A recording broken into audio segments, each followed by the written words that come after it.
도반 여러분, 오늘도 불교의 숨결을 따라 부처님의 지혜를 함께 살펴보는 귀한 시간입니다.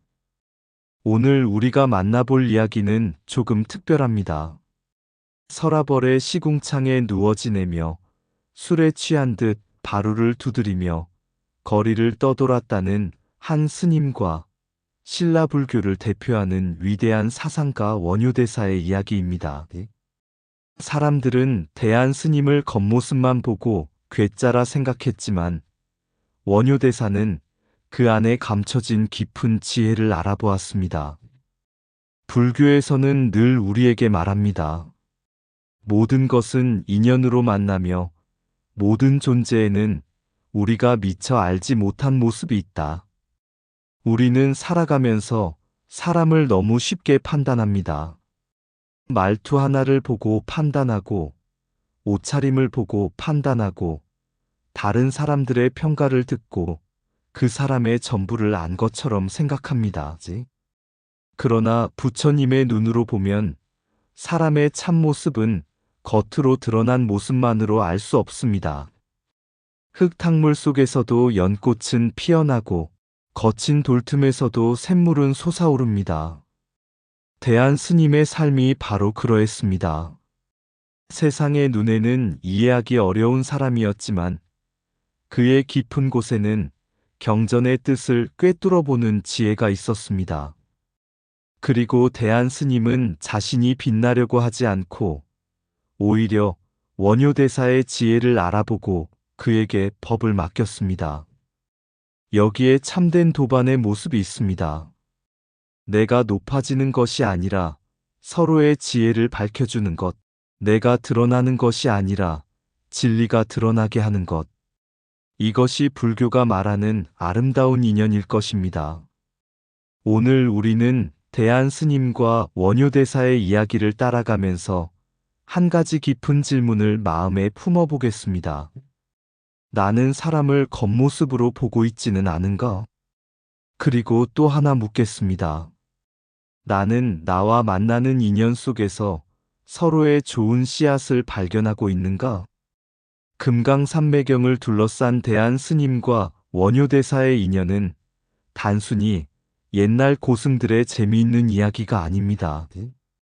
그 속에는 지혜와 자비, 도반과 인연, 그리고 중생을 향한 불교의 마음이 살아 있습니다. 오늘도 잠시 마음을 내려놓고 그 옛날 서라벌의 길을 함께 걸어보겠습니다. 겉모습 너머에 있는 마음을 바라보고 사람 너머에 있는 인연을 바라보고 그 인연 너머에서 조용히 빛나는 부처님의 진리를 바라보겠습니다. 그럼 지금부터 대한 스님과 원효대사의 특별한 인연, 그리고 그 인연 속에서 피어난 지혜의 이야기를 함께 만나보겠습니다. 시궁창에서 경전을 바로 세운 대한 스님. 옛 신라의 서라벌에는 사람들의 눈길을 끄는 한 스님이 있었습니다. 그 이름은 대한 스님이었습니다. 대한 스님은 일반적인 수행자의 모습과는 거리가 멀었습니다. 바루를 두드리며 거리를 돌아다니기도 하고 사람들이 가까이 하기 어려운 곳에서 잠을 자기도 했습니다. 사람들은 그 모습을 보고 말했습니다. 저런 사람이 어찌 스님이란 말인가? 그러나 사람들은 몰랐습니다. 겉으로 드러난 모습과 그 사람의 내면은 전혀 다를 수 있다는 사실을 말입니다. 어느 날 신라 왕실에 큰 근심이 생겼습니다. 왕의 딸이 깊은 병에 걸렸는데 여러 방법을 써도 병세가 나아지지 않았습니다. 왕실에서는 중국에서 아직 신라에 전해지지 않은 불경을 구해와 큰 법회를 열면 공주의 병을 낫게 할 수 있을 것이라는 이야기가 나왔습니다. 사신들이 중국으로 향했지만 바다에서 큰 풍랑을 만나고 말았습니다. 그런데 뜻밖에도 그들은 용궁에 이르렀고 용왕으로부터 귀한 경전을 받아 신라로 돌아오게 되었다고 합니다. 왕은 크게 기뻐했습니다. 이제 이 경전을 널리 펼쳐야겠구나. 그런데 문제가 생겼습니다. 경전의 순서가 엉망이 되어 있었던 것입니다. 물에 젖고 뒤섞인 경전의 앞뒤를 아무리 맞추어 보아도 도무지 순서를 알 수 없었습니다. 당대의 고승들이 모여 밤낮으로 살펴보았지만 해결하지 못했습니다. 그때 한 사람이 말했습니다. 서라벌의 대안이라는 스님이 계십니다. 사람들은 그분을 괴짜라고 생각하지만 경전에 대한 식견은 매우 깊다고 합니다. 왕은 대안 스님을 찾아가기로 했습니다. 그런데 대안 스님은 궁궐에 들어오지 않겠다고 했습니다. 결국 왕이 직접 대안 스님이 머물던 곳까지 찾아갔습니다. 왕은 예를 갖추어 말했습니다. 스님, 지금 제 딸의 목숨이 달려 있습니다. 부디 이 경전을 살펴주십시오. 대안 스님은 조용히 경전을 받아들었습니다. 그리고 한 장 한 장 살펴보기 시작했습니다. 사람들은 숨을 죽이고 지켜보았습니다. 그런데 놀랍게도 대안 스님은 경전의 순서를 하나씩 정확하게 맞추기 시작했습니다. 앞뒤가 뒤섞여 있던 경전이 대안 스님의 손에서 제자리를 찾아갔습니다. 사람들은 그제야 깨달았습니다. 사람의 겉모습만 보고 그 사람의 깊이를 판단할 수 없다는 것을 말입니다. 왕은 대안 스님에게 경전을 해설해달라고 부탁했습니다. 그러자 대안 스님은 이렇게 말합니다. 경전의 순서는 내가 맞출 수 있습니다. 그러나 이 깊은 뜻을 풀어낼 사람은 따로 있습니다. 원효라면 가능할 것입니다. 대안 스님은 자신을 앞세우지 않았습니다. 자신의 능력을 드러내기보다 더 큰 지혜를 가진 도반을 세웠습니다. 그리고 그 인연 속에서 원효대사는 금강산매경의 깊은 뜻을 살피고 금강산매경론을 남기게 됩니다. 이 이야기가 우리에게 전해주는 불교의 숨결은 분명합니다. 진리는 겉모습에 머물지 않습니다. 진리는 사람을 차별하지 않습니다. 깨끗한 곳에만 머무는 것도 아니고 화려한 옷을 입은 사람에게만 나타나는 것도 아닙니다.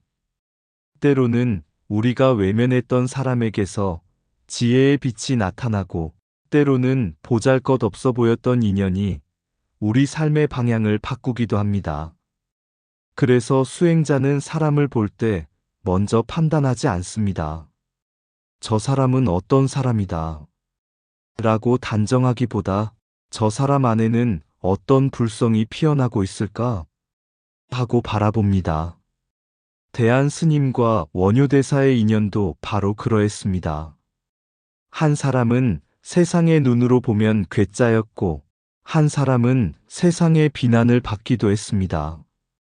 그러나 두 사람은 서로의 마음속에 있는 법의 씨앗을 알아보았습니다. 좋은 도반이란 나를 칭찬해주는 사람이 아니라 내가 미쳐보지 못한 나의 지혜를 발견해주는 사람입니다. 우리도 살아가면서 수많은 사람을 만납니다. 어떤 인연은 마음을 아프게 하고 어떤 인연은 우리를 성장하게 하며 어떤 인연은 한마디 말로 우리의 삶을 다시 돌아보게 합니다. 그러므로 만나는 사람마다 쉽게 판단하지 말아야 합니다. 어쩌면 오늘 만난 한 사람이 내 삶의 경전에서 아직 제자리를 찾지 못한 한 장의 문장일지도 모릅니다. 인연을 소중히 바라보면 흩어진 경전이 제자리를 찾듯 우리의 삶도 조금씩 제자리를 찾아갑니다. 그리고 그 모든 인연의 깊은 곳에는 서로를 깨우치게 하는 연기의 법칙과 모든 존재가 지닌 불성의 빛이 조용히 흐르고 있습니다. 시궁창에 머문 대안 스님, 세상이 알지 못한 큰 지혜. 도반 여러분, 우리는 사람을 만날 때 참 쉽게 판단합니다. 옷차림을 보고 판단하고, 말투를 보고 판단하고, 다른 사람들의 이야기를 듣고 판단합니다. 그리고 어느 순간 그 사람을 다 안다는 듯이 마음속에 하나의 이름표를 붙여버립니다. 그러나 불교는 우리에게 묻습니다. 그대가 보고 있는 것이 과연 그 사람의 전부인가? 대한 스님의 이야기는 바로 이 질문에서 시작됩니다. 신라 서라벌에 대한이라는 스님이 계셨다고 합니다. 그 모습은 당시 사람들이 생각하던 수행자의 모습과는 사뭇 달랐습니다. 대한 스님은 바루를 두드리며 거리를 돌아다니기도 하고 사람들이 가까이 하기 어려운 곳에 머물기도 했습니다. 심지어 시궁창 같은 곳에서 잠을 잤다는 이야기도 전해집니다. 사람들은 그 모습을 보며 혀를 찼을 것입니다. 저런 사람이 무슨 스님인가? 수행자가 어찌 저렇게 사는가? 아마 많은 사람들은 대한 스님의 겉모습만 보았을 것입니다. 하지만 여기에서 우리가 잠시 멈추어야 합니다. 사람들이 바라본 대한 스님과 대한 스님 자신은 과연 같은 사람이었을까요? 불교에서는 눈에 보이는 현상만으로 존재의 참모습을 판단하지 않습니다. 사람에게는 누구나 드러난 모습이 있고 드러나지 않은 마음이 있습니다. 겉으로는 거칠어 보여도 마음속에는 자비가 가득할 수 있고 말이 서툴러도 지혜가 깊을 수 있으며 세상에서 인정받지 못해도 수행의 길에서는 누구보다 앞서 있을 수 있습니다. 연꽃을 생각해 보십시오. 연꽃은 깨끗한 물 위에서만 피어나는 꽃이 아닙니다. 진흙을 떠나서는 연꽃을 말하기 어렵습니다. 진흙은 연꽃에게 부끄러운 과거가 아닙니다. 오히려 그 진흙을 바탕으로 꽃이 피어납니다. 대한 스님의 모습도 우리에게 이런 가르침을 전해줍니다. 깨끗해 보이는 곳에만 지혜가 있는 것이 아니며 사람들이 외면하는 곳에도 진리는 머물 수 있습니다. 그렇다면 대한 스님의 진정한 모습은 무엇이었을까요? 그것은 어느 날 드러나게 됩니다. 왕실의 공주가 몹쓸 병에 걸려 위태로운 상황에 놓였다는 이야기가 전해집니다. 온갖 방법을 다 써보았지만 차도가 없었습니다. 그때 중국에서 얻어온 귀한 불경이 신라에 들어오게 되었다고 합니다. 왕은 크게 기뻐했습니다. 이 귀한 경전을 널리 설하여 부처님의 가르침으로 병든 공주를 돕도록 하자. 그런데 뜻밖의 문제가 생겼습니다. 경전이 물에 젖어 앞뒤 순서가 뒤섞여 있었던 것입니다. 지금처럼 책을 한 권씩 가지런히 묶어놓은 시대가 아니었습니다. 한 장 한 장이 흩어지고 순서가 뒤엉켜버리니 아무리 당대의 고승들이 머리를 맞대어도 어디가 처음이고 어디가 마지막인지 알아내기가 어려웠습니다. 왕은 답답했습니다. 귀한 보물을 얻었는데 그 보물을 어떻게 읽어야 할지 알 수 없었던 것입니다. 그때 한 신하가 말했습니다. 대한 스님을 찾아가 보시는 것이 어떻겠습니까? 왕은 대한 스님을 찾아갔습니다. 그런데 대한 스님은 궁궐로 오라는 말을 쉽게 받아들이지 않았다고 합니다. 결국 왕이 직접 찾아갔습니다. 왕은 자신의 신분을 앞세우기보다 한 사람의 아버지로서 간절하게 부탁했습니다. 스님, 제 딸의 목숨이 달려 있습니다. 이 경전의 순서를 바로잡아 주실 수 있겠습니까? 대한 스님은 말없이 경전을 받아들였습니다. 그리고 한 장 한 장 살펴보았습니다. 놀라운 일이 벌어졌습니다. 대한 스님은 흩어진 경전의 순서를 하나씩 찾아내기 시작했습니다. 앞뒤가 뒤섞인 문장을 살펴보고 서로 이어지는 뜻을 찾아내며 마치 오래전부터 그 경전을 알고 있었던 사람처럼 순서를 바로잡았습니다. 사람들은 놀랐습니다. 그때 비로소 알게 된 것입니다. 우리가 대한 스님을 잘못 보고 있었구나. 사람들은 그의 더러운 옷을 보았습니다. 그러나 그는 경전의 뜻을 보았습니다. 사람들은 그가 머무는 장소를 보았습니다. 그러나 그는 진리의 길을 걷고 있었습니다. 사람들은 그의 행동을 보고 괴짜라고 생각했습니다. 그러나 그는 누구보다 깊은 지혜를 품고 있었습니다. 여기에서 불교의 중요한 가르침 하나가 드러납니다. 모든 것은 인연 따라 나타나며 우리가 보는 한 모습만으로 그 존재 전체를 규정할 수 없습니다. 우리는 흔히 사람을 한 장의 사진처럼 판단합니다. 하지만 사람은 사진 한 장이 아닙니다. 수많은 인연과 경험과 마음이 겹쳐진 하나의 삶입니다. 오늘 화를 내는 사람이 내일은 자비로운 사람이 될 수도 있습니다. 오늘 부족해 보이는 사람이 훗날 누군가의 큰 스승이 될 수도 있습니다. 그리고 오늘 내가 하찮게 여긴 인연이 훗날 내 삶을 깨우치는 귀한 인연이 될 수도 있습니다. 그러므로 수행자는 사람을 볼 때 한 걸음 늦춰서 바라봅니다. 내가 아직 보지 못한 것이 무엇일까? 이 질문이 바로 지혜의 시작입니다. 대한 스님이 우리에게 보여주는 지혜도 여기에 있습니다.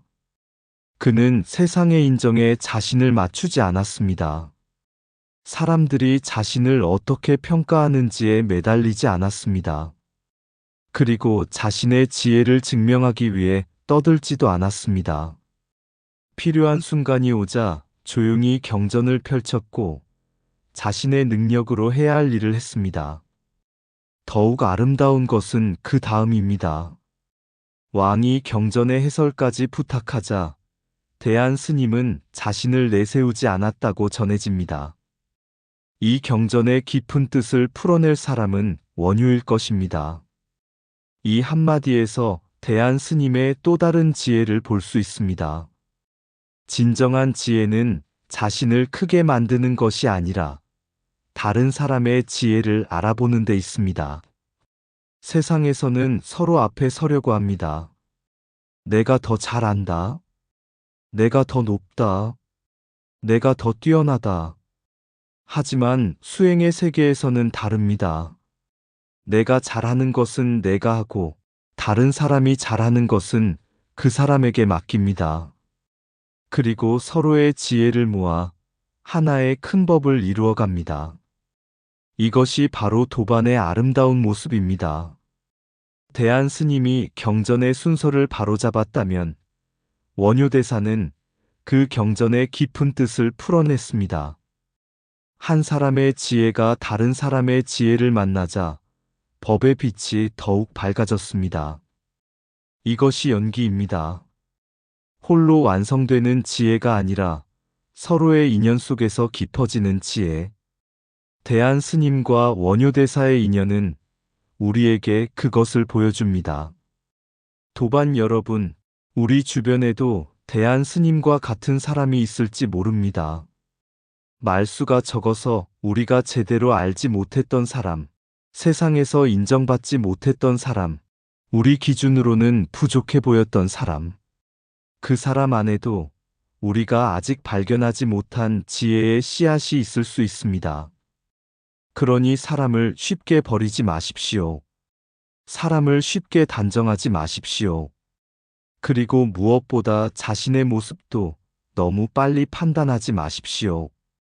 지금 내가 부족하다고 해서 그것이 나의 전부는 아닙니다. 지금 삶이 힘들다고 해서 그것이 나의 마지막 장은 아닙니다. 물에 젖어 흩어진 경전도 다시 제자리를 찾을 수 있듯이 우리의 삶도 인연을 만나고 마음을 바로 세우면 다시 제자리를 찾을 수 있습니다. 대한 스님의 이야기는 결국 우리에게 이렇게 말하는 듯합니다. 겉모습을 보지 말고 마음을 보아라. 세상의 평가보다 지혜의 깊이를 보아라. 그리고 모든 인연 속에서 아직 피어나지 않은 불성의 씨앗을 보아라. 오늘 우리가 사람을 만날 때 이 마음을 가져본다면 어떻겠습니까? 가족을 바라볼 때도 한 번 더 따뜻하게 바라보고 친구를 바라볼 때도 쉽게 판단하지 않고 나를 힘들게 하는 사람을 만났을 때도 잠시 멈추어 생각해 보는 것입니다. 저 사람에게도 내가 알지 못하는 인연과 사정이 있겠구나. 그 한 생각이 일어나는 순간 우리 마음속의 분별심은 조금씩 녹아내립니다. 그리고 그 자리에 지혜가 들어옵니다. 대한 스님이 머물렀다는 시궁창은 어쩌면 우리에게 하나의 상징인지도 모릅니다. 세상 사람들이 더럽다고 외면하는 곳에서도 연꽃은 피어납니다. 마찬가지로 우리가 버리고 싶어하는 삶의 한 구석에도 깨달음의 씨앗은 숨어 있을 수 있습니다. 그러므로 수행자는 세상을 깨끗한 곳과 더러운 곳으로만 나누지 않습니다. 모든 곳에서 법을 보고 모든 인연에서 배움을 찾습니다. 그것이 불교의 순결을 따라 살아가는 길입니다. 그리고 그 길에서 우리는 마침내 알게 됩니다.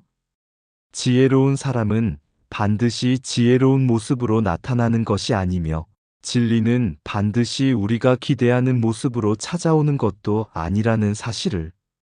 대한 스님이 우리에게 남긴 가장 깊은 가르침은 어쩌면 바로 이것일 것입니다. 보이는 것 너머를 보라.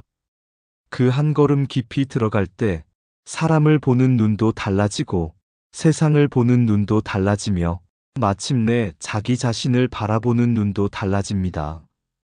그곳에서 불교의 지혜가 조용히 피어납니다. 대안과 원효, 서로의 법력을 알아본 두 도반의 인연. 도반 여러분, 불교에서 도반이라는 말은 참 깊은 뜻을 가지고 있습니다. 같은 길을 걷는 사람, 서로의 수행을 격려하는 사람, 그리고 내가 보지 못하는 나의 모습을 일깨워주는 사람입니다. 혼자서도 수행할 수 있지만 좋은 도반을 만나면 수행의 길은 더욱 깊어집니다. 대한 스님과 원효대사의 인연은 바로 이런 참된 도반의 모습을 보여주는 이야기입니다. 당시 신라 사회에서 대한 스님의 모습은 특별했습니다. 사람들은 그를 평범한 스님으로 여기지 않았습니다. 거리를 돌아다니며 바루를 두드리고 사람들이 꺼리는 곳에 머물렀다는 이야기가 전해집니다. 세상의 기준으로 보면 이해하기 어려운 모습이었습니다. 그러나 원효대사는 달랐습니다. 원효는 대한 스님의 겉모습만 보지 않았습니다. 그 사람의 마음을 보았고 그 사람이 지닌 법에 대한 깊이를 보았습니다. 그리고 대한 스님 역시 원효대사를 알아보았습니다. 이것이 두 사람의 특별한 인연이었습니다. 서로의 빛을 알아본 두 사람. 어느 날 신라 왕실에 귀한 불경이 들어왔지만 물에 젖어 경전의 순서가 모두 뒤섞여 있었다는 이야기가 전해집니다. 당대의 고승들이 모여 경전의 순서를 맞추려고 했습니다. 한 장을 이리 놓아보고 다른 장을 저리 놓아보았습니다. 하지만 아무리 애써도 뜻이 이어지지 않았습니다. 경전은 귀한데 읽을 수가 없었습니다. 마치 보물이 눈앞에 있는데 그 보물의 문을 열 열쇠가 없는 것과 같았습니다. 그때 대한 스님이 불려왔습니다. 사람들은 아마 의심했을 것입니다. 저런 모습의 스님이 어떻게 이 어려운 일을 할 수 있을까? 그러나 대한 스님은 말없이 경전을 펼쳤습니다. 그리고 한 장씩 살펴보았습니다. 문장의 흐름을 보고 뜻의 연결을 보고 경전 전체의 가르침을 헤아렸습니다. 그렇게 뒤섞였던 경전의 순서를 하나씩 바로잡았습니다. 사람들은 놀랐습니다. 그 순간 대한 스님에게 붙어있던 세상의 이름표가 무너졌습니다. 괴짜라는 이름도 이상한 스님이라는 이름도 중요하지 않았습니다. 그 앞에는 오직 경전의 뜻을 꿰뚫어보는 지혜가 있었습니다. 그러나 더욱 놀라운 일이 있었습니다. 왕이 대한 스님에게 경전의 해설까지 부탁하자 대안 스님은 자신을 내세우지 않았습니다. 오히려 원효대사를 추천했습니다. 이 경전의 깊은 뜻을 풀어낼 사람은 원효일 것입니다. 이 말은 단순한 추천이 아니었습니다. 자신이 잘하는 것과 다른 사람이 잘하는 것을 정확히 아는 지혜였습니다. 대안 스님은 경전의 순서를 바로잡는데 자신의 역할을 다했습니다. 그리고 그 다음 법을 펼칠 사람으로 원효를 세웠습니다. 이것이 진정한 도반의 모습입니다. 도반은 경쟁자가 아니라 서로의 지혜를 밝혀주는 사람. 세상에서는 사람과 사람 사이에 경쟁이 많습니다. 누가 더 많이 가졌는가? 누가 더 유명한가? 누가 더 높은 자리에 있는가? 누가 더 많은 사람에게 인정받는가? 하지만 수행의 길에서는 이러한 경쟁심이 오히려 마음을 가립니다. 불교에서 말하는 지혜는 나 혼자 빛나는 것이 아닙니다. 내가 가진 지혜로 다른 사람을 밝히고 다른 사람이 가진 지혜로 나의 부족함을 밝히는 것입니다. 촛불 하나가 다른 촛불에 불을 붙인다고 해서 자기 불빛을 잃어버리는 것은 아닙니다. 오히려 어둠 속에 촛불이 하나씩 늘어나면 세상은 더욱 밝아집니다. 대안과 원효의 관계가 그러했습니다. 대안은 원효의 지혜를 알아보았고 원효 역시 대안의 깊이를 알아보았습니다. 서로가 서로를 인정했기에 두 사람의 인연은 더욱 아름다워졌습니다. 원효에게 대안은 어떤 도반이었을까? 원효 대사는 훗날 신라 불교를 대표하는 위대한 사상가가 됩니다. 하지만 원효 역시 처음부터 모든 것을 알고 있었던 사람은 아닙니다. 수행의 길을 걷는 사람에게는 누구에게나 스승과 도반이 필요합니다. 때로는 한마디 말이 큰 깨달음의 문을 열기도 하고, 때로는 한 사람의 행동이 수행의 방향을 바꾸기도 합니다. 대안 스님은 원효에게 그런 도반이었을 것입니다. 대안은 세상의 평가에서 자유로운 사람이었습니다. 사람들이 자신을 어떻게 생각하든 자신의 길을 걸었습니다. 그리고 필요할 때는 자신의 능력을 드러내기보다 원효의 지혜를 세상에 내놓았습니다. 그 모습을 통해 원효는 또 하나의 수행을 배웠을지도 모릅니다.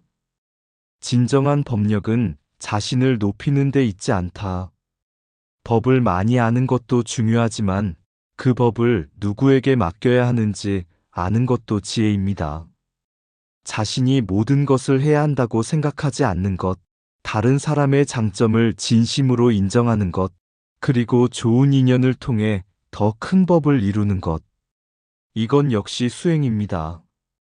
원효 역시 대안을 알아보았다.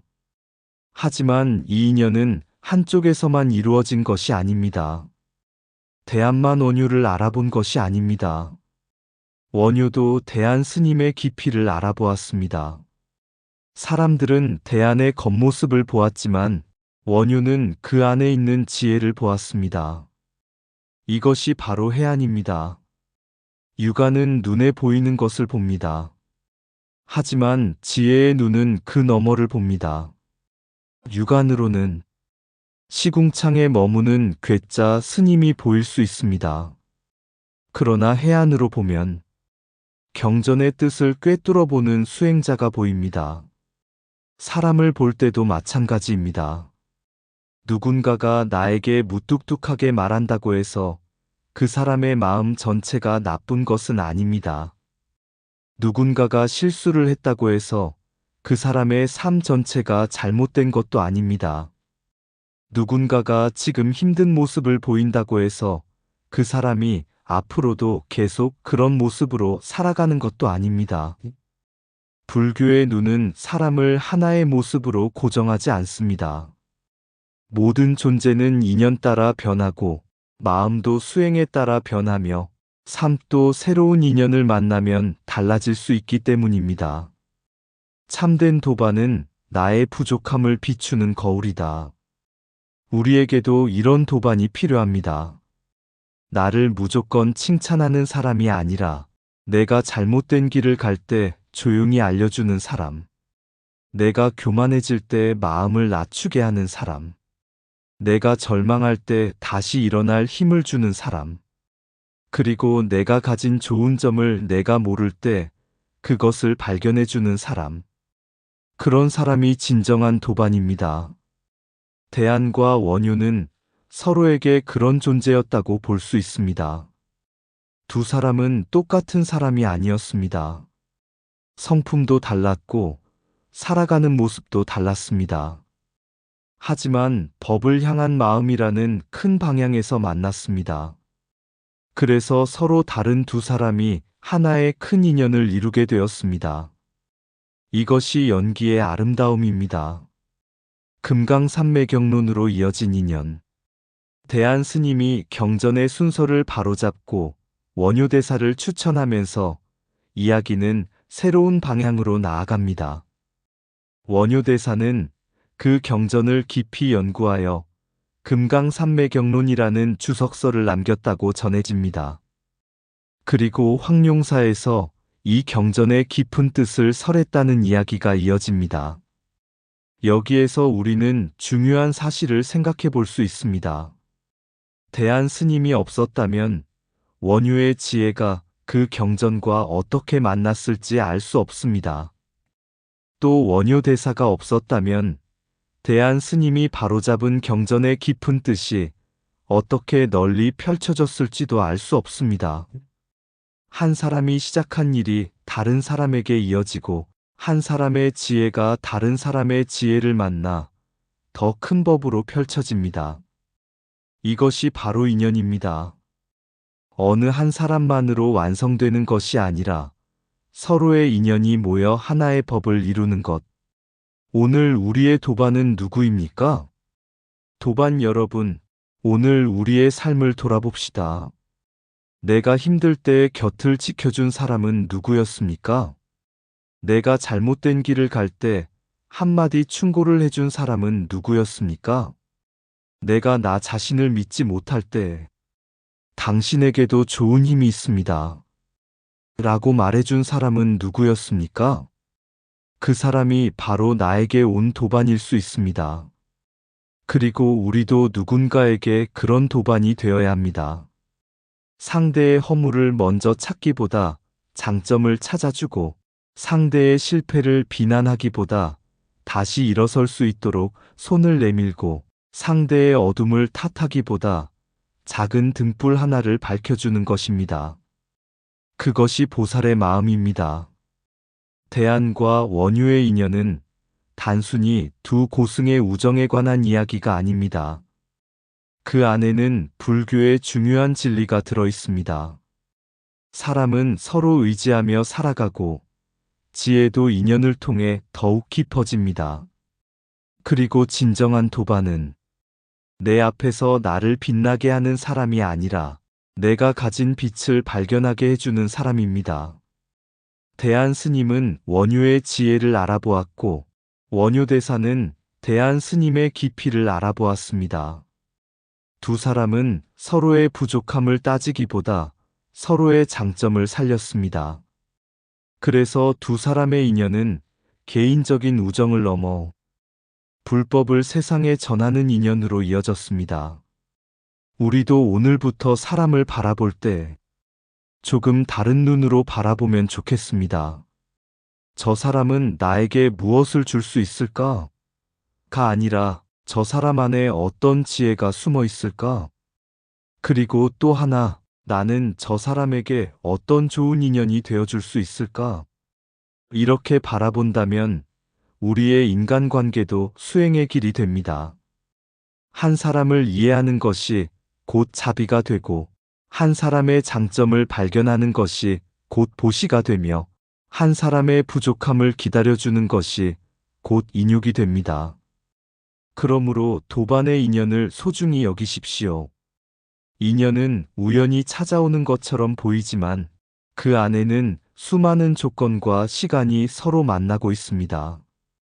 그리고 그 인연 속에서 우리는 서로의 스승이 되기도 하고 서로의 도반이 되기도 하며 서로의 어두운 길을 밝혀주는 등불이 되기도 합니다. 대안과 원효가 그러했듯이 우리도 서로의 불성을 알아보는 사람이 되어야 합니다. 그때 우리가 걷는 길은 더 이상 혼자 걷는 길이 아닙니다. 서로의 지혜가 만나고 서로의 자비가 이어지고 그 인연 속에서 부처님의 법이 다시 살아납니다. 이것이 바로 불교의 숨결을 따라 살아가는 도반의 길입니다. 금강산매경론과 황룡사법회, 지혜가 중생을 향할 때 도반 여러분, 불교에서 지혜는 단순히 많이 아는 것을 뜻하지 않습니다. 경전을 많이 읽고 어려운 교리를 많이 외우는 것만으로 지혜가 완성되는 것은 아닙니다. 부처님께서 가르치신 지혜는 결국 중생의 괴로움을 덜어주는 방향으로 나아가는 지혜입니다. 그래서 오늘은 대안 스님과 원효대사의 인연이 어떻게 금강산매경론과 황룡사법회로 이어지고 그 지혜가 어떻게 사람들을 향하게 되었는지를 살펴보겠습니다. 경전의 문을 연 대안, 법의 뜻을 펼친 원효, 왕실에 들어온 귀한 경전은 물에 젖어 앞뒤가 뒤섞여 있었습니다. 당시의 많은 고승들이 그 경전을 살펴보았지만 쉽게 순서를 바로잡지 못했습니다. 그때 대안 스님이 경전을 받아들었습니다. 대안 스님은 한 장 한 장 살피며 경전의 흐름을 찾아냈고 뒤섞였던 경전의 순서를 바로잡았다고 전해집니다. 그러자 왕은 대안 스님에게 그 경전의 법회를 맡아달라고 부탁했습니다. 그러나 대안 스님은 자신을 내세우지 않았습니다. 오히려 원효대사를 추천했습니다. 이 장면에서 참으로 아름다운 수행의 모습을 발견할 수 있습니다. 지혜가 있는 사람은 자신이 모든 것을 하려고 하지 않습니다. 자신이 할 수 있는 일은 하고 다른 사람이 더 잘할 수 있는 일은 그 사람에게 맡깁니다. 대안 스님은 경전의 문을 열었습니다. 그리고 원효대사는 그 문 안으로 들어가 경전의 깊은 뜻을 펼쳤습니다. 금강산매경을 만난 원효대사는 이 경전을 깊이 연구했다고 전해집니다. 그리고 그 뜻을 풀어낸 저술이 바로 금강산매경론입니다. 금강이라는 말에는 매우 단단하고 깨뜨리기 어려운 의미가 담겨 있습니다. 우리의 마음에도 쉽게 깨지지 않는 집착이 있습니다. 탐욕이 생기면 그 욕망에 붙잡히고 화가 나면 분노에 붙잡히며 어리석음이 생기면 자기 생각만 옳다고 믿습니다. 이러한 마음의 집착을 깨뜨리는 것이 지혜입니다. 그러므로 금강과 같은 지혜란 무엇이겠습니까? 어떤 상황에서도 진리를 잃지 않는 마음입니다. 칭찬을 받아도 교만하지 않고 비난을 받아도 분노에 휘둘리지 않으며 얻었다고 집착하지 않고 잃었다고 절망하지 않는 마음입니다. 원효대사가 금강산매의 뜻을 깊이 살폈다는 이야기는 바로 이러한 수행의 세계와 연결됩니다. 지혜는 혼자 가지고 있는 보물이 아니다. 여기에서 우리가 반드시 기억해야 할 것이 있습니다. 원효대사는 경전을 공부하기 위해 공부한 것이 아닙니다. 불교의 지혜는 책장 속에 가만히 놓여 있는 지식이 아닙니다. 지혜는 사람의 삶 속으로 들어가야 합니다. 아무리 좋은 약이 있어도 병든 사람에게 먹이지 않는다면 약의 의미를 다하지 못합니다. 아무리 밝은 등불이 있어도 어둠 속에 가져가지 않는다면 등불의 역할을 다하지 못합니다. 마찬가지입니다. 아무리 깊은 불교의 진리를 깨달았다 하더라도 그 지혜가 고통받는 사람에게 자비로 나타나지 않는다면 아직 완성된 지혜라고 하기 어렵습니다. 그래서 불교의 지혜와 자비는 둘이 아닙니다. 지혜가 깊어질수록 자비가 깊어지고 자비가 깊어질수록 지혜는 더욱 밝아집니다. 황룡사에서 펼쳐진 법문. 전해지는 이야기에 따르면 원효대사는 황룡사에서 금강산매경의 깊은 뜻을 설했다고 합니다. 황룡사는 신라 불교의 중심지 가운데 하나였습니다. 그곳에 많은 사람들이 모였습니다. 왕실의 사람도 있었을 것이고 수행자도 있었을 것이며 평범한 백성들도 있었을 것입니다. 사람들은 서로 다른 삶을 살아왔지만 그날만큼은 하나의 법문을 듣기 위해 모였습니다. 원효대사는 그들에게 어려운 경전의 문장만 읽어준 것이 아니었을 것입니다. 경전 속에 담긴 뜻이 우리의 삶에서 어떻게 살아 움직이는가를 보여주었을 것입니다. 분노하는 사람에게는 분노를 내려놓는 지혜를 이야기하고 욕망에 흔들리는 사람에게는 집착의 허망함을 이야기하며 고통 속에 있는 사람에게는 그 고통을 바라보는 새로운 눈을 열어주었을 것입니다. 이것이 원효의 법문이 지향했던 중요한 방향이라고 볼 수 있습니다. 경전에서 시작하되 삶으로 돌아오는 것. 부처님의 가르침은 삶을 떠나지 않는다. 불교를 공부하다 보면 어려운 말이 많이 나옵니다. 공, 무아, 연기, 중도, 바람일. 처음에는 이런 말들이 어렵게 느껴집니다. 하지만 그 뜻을 우리의 삶으로 가져오면 놀랍도록 가까워집니다. 누군가 나를 미워할 때 왜 저 사람이 나를 미워하지? 라고만 생각하는 것이 아니라 이 사람도 어떤 인연과 괴로움 속에서 저렇게 말하고 있는 것은 아닐까? 하고 바라보는 것. 내가 실패했을 때 나는 아무것도 아니다. 라고 절망하는 대신 이것 또한 인연 따라 생겼다가 사라지는 하나의 과정이다. 라고 바라보는 것. 누군가를 미워할 때 그 미움에 끌려가기보다 이 마음도 조건이 모여 일어난 것이니 이 마음을 알아차리고 놓아보자.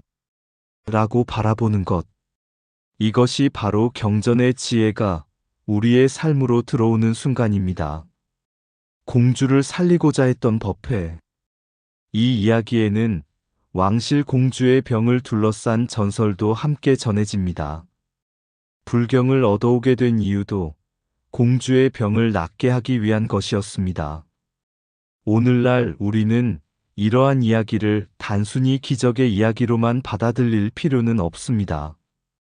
오히려 그 안에 담긴 불교적 의미를 바라볼 필요가 있습니다. 사람이 고통받고 있을 때 불교는 그 고통을 외면하지 않습니다. 그것은 네 업이니 알아서 하라. 라고 차갑게 돌아서는 것이 불교의 가르침이 아닙니다. 부처님께서는 중생의 괴로움을 보셨고 그 괴로움에서 벗어나는 길을 가르치셨습니다. 그러므로 법을 공부하는 사람에게는 하나의 책임이 생깁니다. 내가 배운 이 지혜를 어떻게 다른 사람의 괴로움을 덜어주는데 사용할 것인가? 이 질문입니다. 원효의 지혜가 특별했던 이유. 원효대사가 위대한 이유는 단순히 많은 경전을 공부했기 때문만은 아닙니다.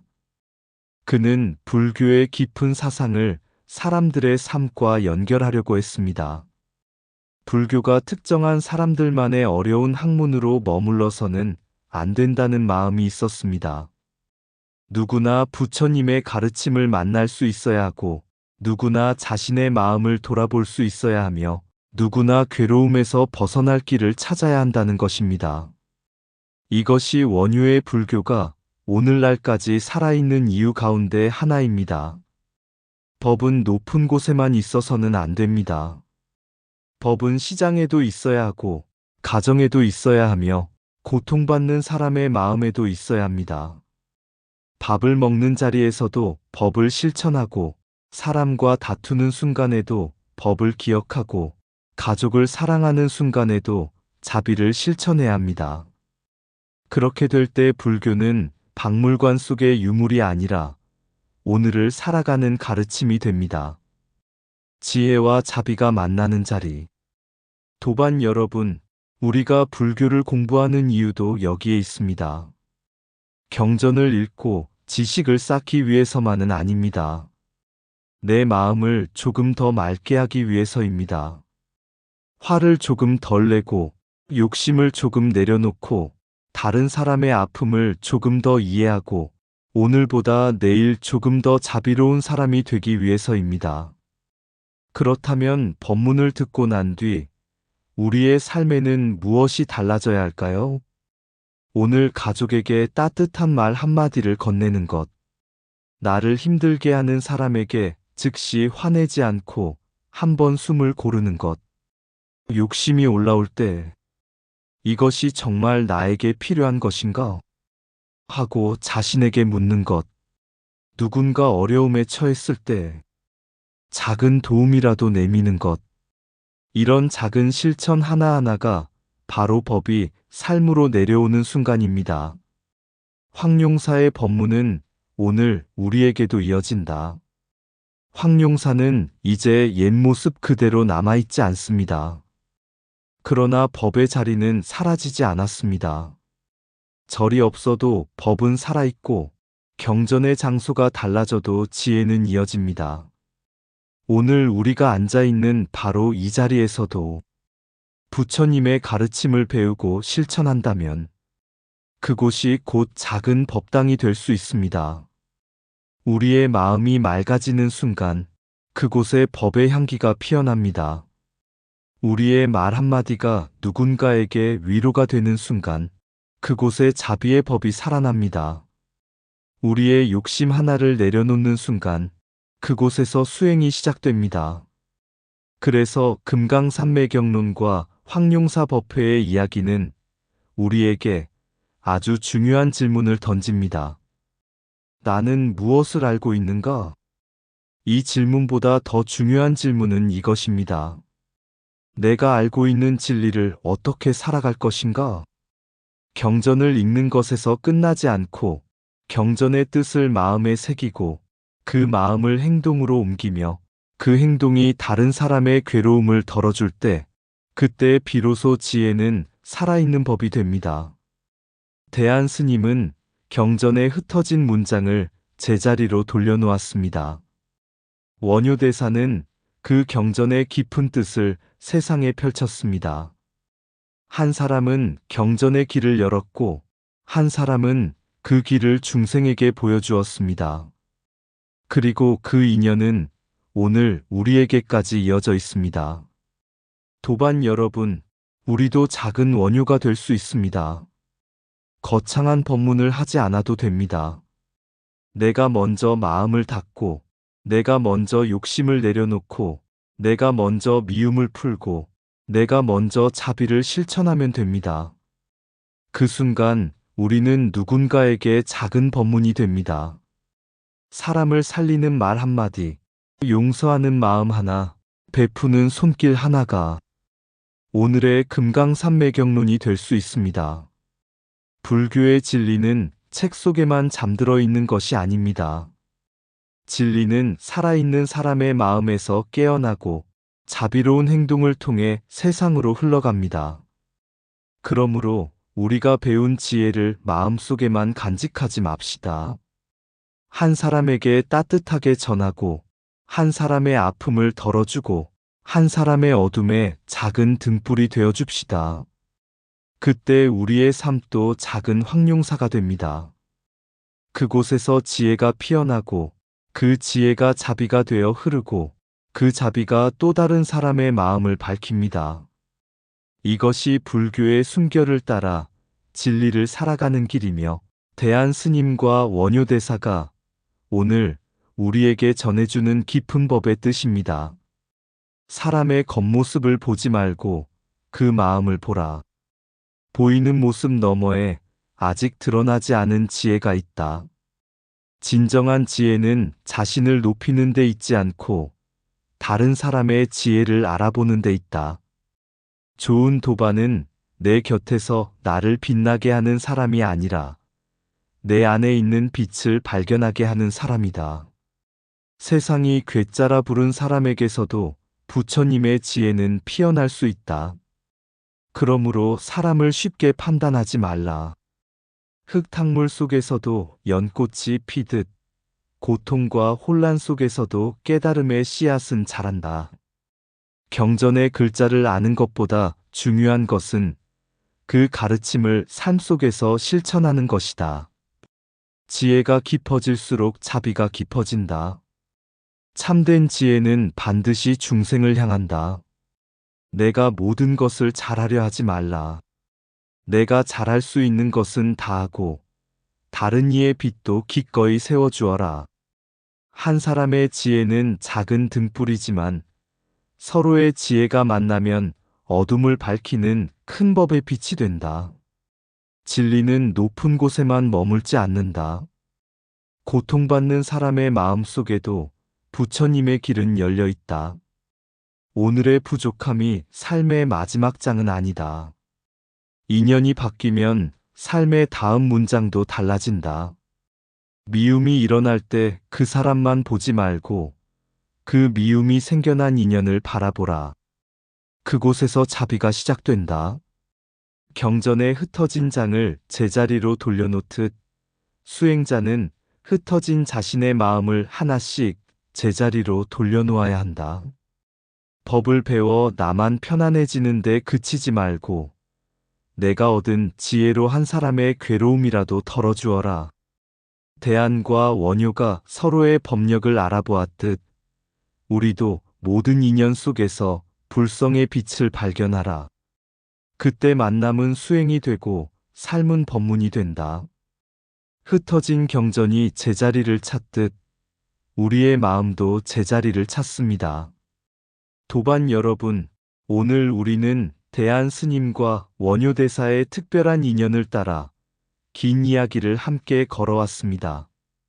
한 사람은 세상의 눈으로 보기에 괴짜였습니다.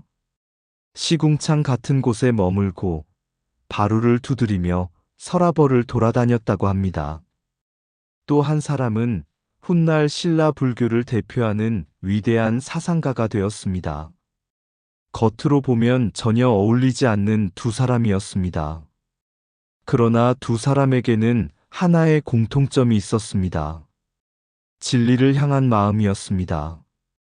대안 스님은 사람들이 보지 못했던 경전의 질서를 보았습니다.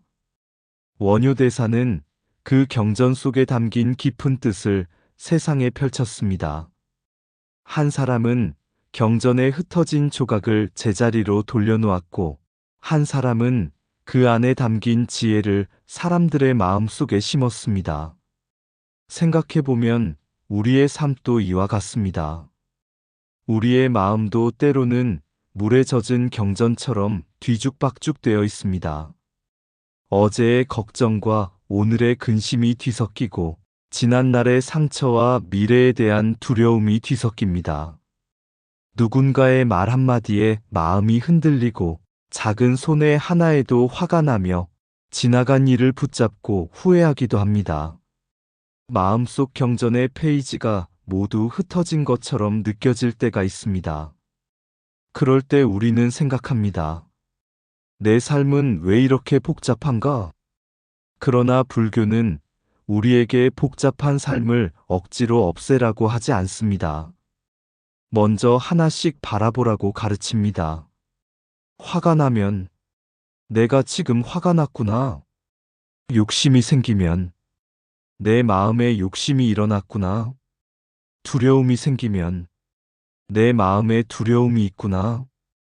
그렇게 바라보는 순간부터 흩어진 마음의 한 장이 제자리를 찾기 시작합니다.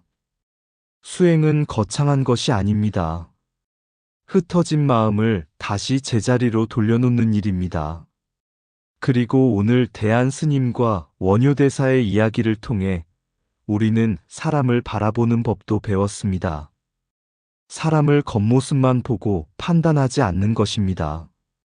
어쩌면 우리가 싫어했던 사람에게도 우리가 알지 못하는 사정이 있을 수 있습니다. 어쩌면 내가 부족하다고 생각했던 사람에게도 나보다 깊은 지혜가 있을 수 있습니다. 어쩌면 나를 힘들게 했던 인연조차도 나에게 인욕과 자비를 가르쳐 주기 위해 찾아온 인연일 수 있습니다. 그러므로 수행자는 사람을 쉽게 단정하지 않습니다. 저 사람은 저런 사람이다. 라고 마음속에 문을 닫아버리는 대신 아직 내가 보지 못한 모습이 있을 것이다. 라고 한 걸음 물러서 바라봅니다. 그 한 걸음이 바로 자비의 시작입니다. 도반 여러분, 대한 스님은 자신의 능력을 자랑하지 않았습니다. 자신이 잘하는 일을 하고 자신보다 더 잘할 수 있는 사람을 세웠습니다. 그가 원효대사를 추천했기에 경전의 깊은 뜻이 더욱 널리 펼쳐질 수 있었습니다. 이것은 우리에게 참으로 귀한 가르침입니다. 혼자 빛나려고 하지 마십시오. 내가 가진 지혜가 있다면 나누고 다른 사람에게 좋은 지혜가 있다면 기쁘게 받아들이십시오. 촛불 하나가 다른 촛불의 불을 밝혀준다고 해서 자신의 불빛이 줄어드는 것은 아닙니다. 오히려 세상의 어둠이 조금씩 사라집니다. 이것이 보살의 마음입니다. 나의 지혜로 다른 사람을 밝히고 다른 사람의 지혜로 나 또한 밝아지는 것. 그리고 원효대사의 금강산매경론과 황룡사 법회의 이야기는 우리에게 더욱 깊은 질문을 던집니다. 나는 불교를 얼마나 많이 알고 있는가? 이 질문보다 중요한 것은 나는 배운 불교를 얼마나 살아가고 있는가? 입니다. 경전을 많이 읽었는데도 마음속에 미움이 가득하다면 다시 돌아보아야 합니다. 불교의 말을 많이 알고 있는데도 다른 사람을 쉽게 업신여긴다면 다시 수행해야 합니다. 많은 법문을 들었는데도 가족에게 따뜻한 말 한마디를 건네지 못한다면 아직 법이 삶으로 내려오지 않은 것입니다. 법은 입술에서 끝나서는 안 됩니다. 마음으로 들어오고 행동으로 나아가야 합니다. 오늘 집으로 돌아가시면서 아주 작은 수행 하나를 해보십시오. 나를 힘들게 하는 사람을 떠올리고 그 사람을 당장 좋아하려고 애쓰지 않아도 좋습니다. 다만 이렇게 생각해 보십시오. 그 사람도 괴로움 속에서 살아가는 한 존재이구나. 그 한 생각이면 충분합니다. 가족에게 평소보다 조금 부드럽게 말해 보십시오. 화를 내기 전에 한번 숨을 쉬어 보십시오. 내가 가진 것 가운데 작은 것 하나라도 누군가와 나누어 보십시오. 그리고 잠들기 전에 오늘 하루 내가 지었던 말과 행동을 조용히 돌아보십시오. 그것이 바로 살아있는 불교입니다. 도반 여러분, 대한 스님과 원효대사의 이야기는 아주 오래전 신라에서 시작되었습니다. 그러나 그 법의 의미는 오늘 우리의 삶에서도 끝나지 않습니다. 대한 스님이 흩어진 경전을 제자리로 돌려놓았듯이 우리도 오늘부터 흩어진 마음을 하나씩 제자리로 돌려놓읍시다. 미움은 자비의 자리로, 탐욕은 나눔의 자리로, 분노는 인욕의 자리로, 어리석음은 지혜의 자리로 돌려놓읍시다. 그러다 보면 어느 순간 알게 될 것입니다.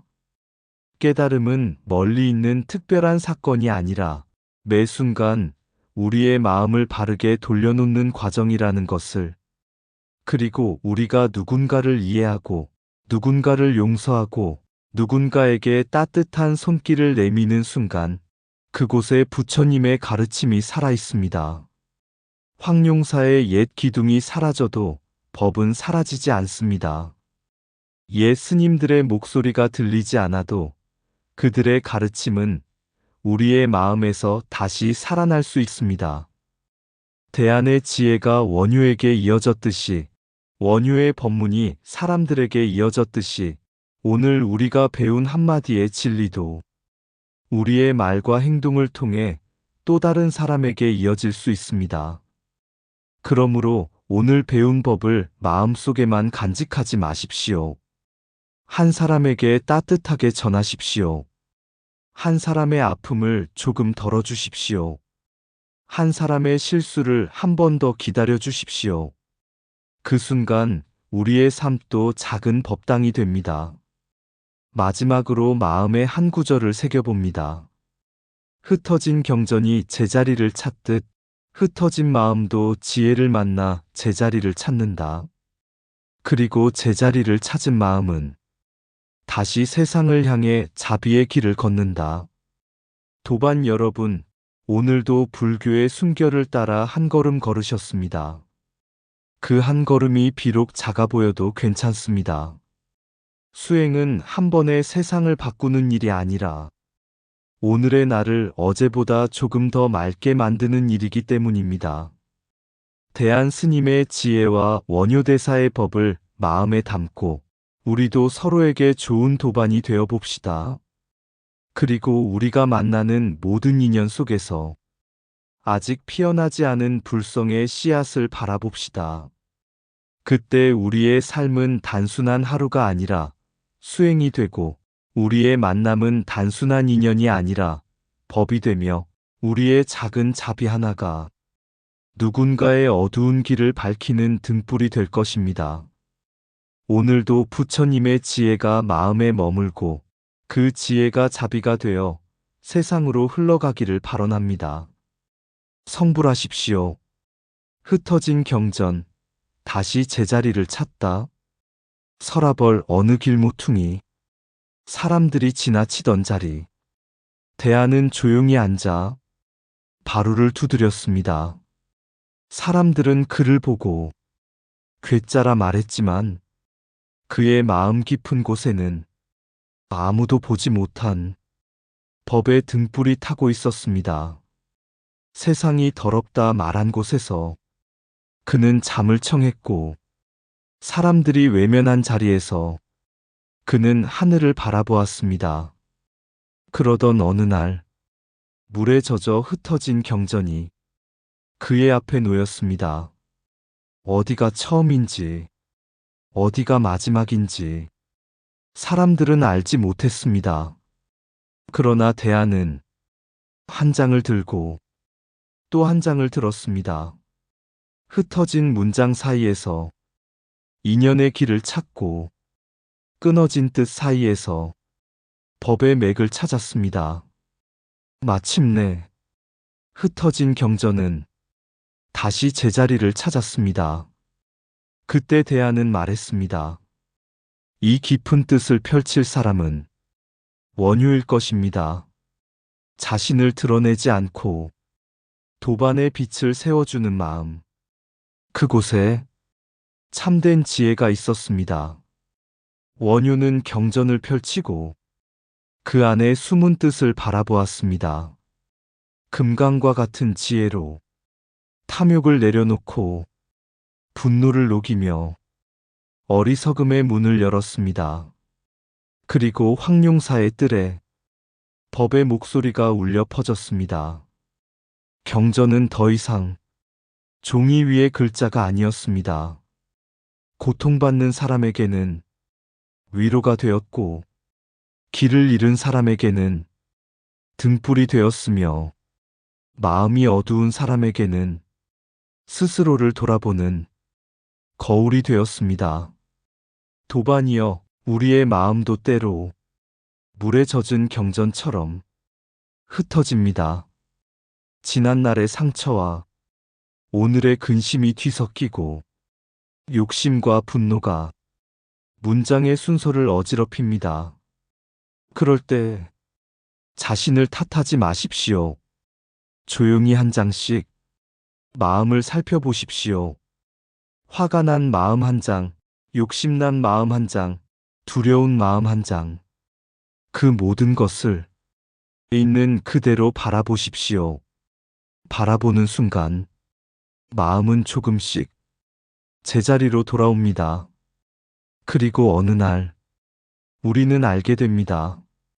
깨달음은 먼 산에 있는 것이 아니라 흩어진 마음을 오늘 다시 하나로 모으는 일이며, 불교의 진리는 어려운 말 속에만 있는 것이 아니라 상처받은 사람에게 따뜻한 말 한마디 건네는 순간, 미워하는 사람을 한 번 더 이해하는 순간, 내 것을 조금 나누는 순간, 그곳에서 조용히 피어난다는 것을 대안의 지혜는 원효에게 이어지고 원효의 법은 사람들의 마음으로 흘러갔습니다.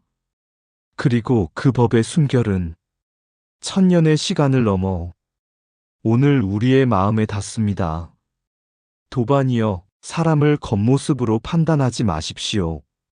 진흙 속에도 연꽃은 피어나고 어둠 속에서도 등불은 켜지며 가장 낮은 자리에서도 지혜의 꽃은 피어납니다. 서로의 빛을 알아보고 서로의 부족함을 기다려주며 한 사람이 넘어지면 다른 사람이 손을 내밀고 한 사람이 길을 잃으면 다른 사람이 등불을 들어주십시오.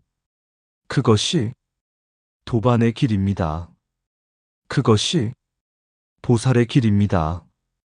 그리고 그 길 끝에서 우리는 마침내 알게 됩니다. 흩어진 것은 경전만이 아니었고 찾아야 할 것은 경전의 순서만도 아니었습니다.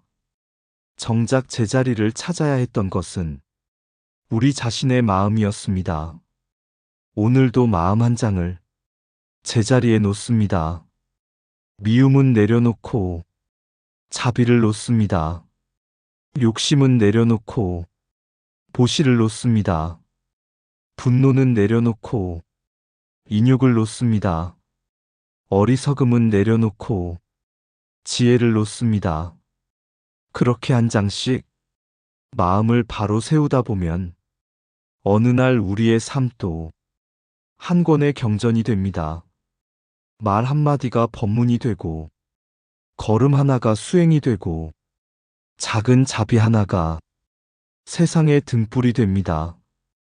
대안의 바로 소리는 아득한 세월을 건너 오늘도 우리 마음을 두드립니다. 그대의 마음을 보아라. 그곳에도 부처님의 길이 있다.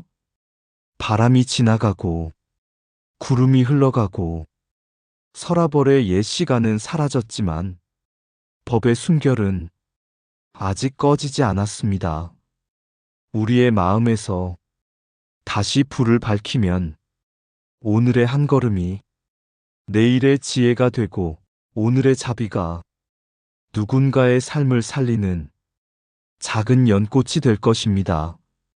흩어진 경전은 제자리를 찾고 흩어진 마음은 지혜를 찾으며 지혜를 찾은 마음은 다시 세상을 향해 자비의 길을 걷습니다. 그 길 위에서 우리 모두가 서로의 도반이 되어 조용히 부처님의 길을 걸어갑니다. 나무불 나무법 나무승 의상 맑고 향기로운 지혜의 샘이었습니다. 오늘도 복지 구족한 날 되세요. 구독과 좋아요는 맑고 향기로운 지혜의 샘에게 큰 자비의 샘이 됩니다.